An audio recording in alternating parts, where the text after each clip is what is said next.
So, it's just shitty that some of this content is also now monetized, because then it puts these creators in these positions that they know that that's how they make money.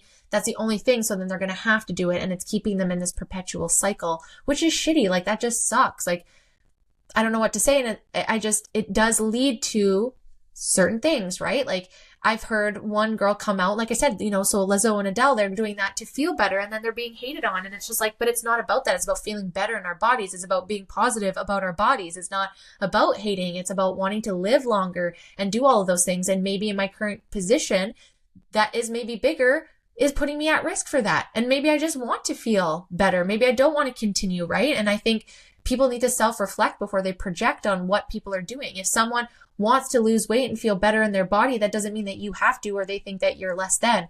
Equal to, if someone decides that, hey, working out right now and doing all that is just not for me, macro counting, I just want to live a normal life. That doesn't mean that you're disordered eating.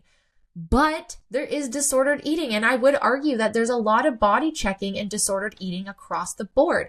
You look at Pro Anna, they're known for body checking. That is the whole thing, is checking their body and being told they're skinny.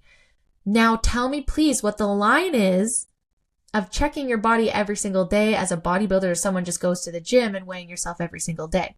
When does that become just a data collection versus an obsession? I imagine all this comes down to emotions. And if it dictates your, to the point of body neutrality, is it ruining your entire life by taking those pictures, by body checking? Or is it you're collecting data, so you're like, hey, when I felt the best and I looked the best, this is what I was doing, or just to keep you accountable. There's lines, right, that each individual is going to have to assess for themselves when they're crossing. Macro counting, food counting, when does that become a disordered eating? When you're so emotional to those numbers that you can't just live a normal life without getting outside of those numbers. When does that become disordered eating and just taking care of yourself, right? Same with the gym.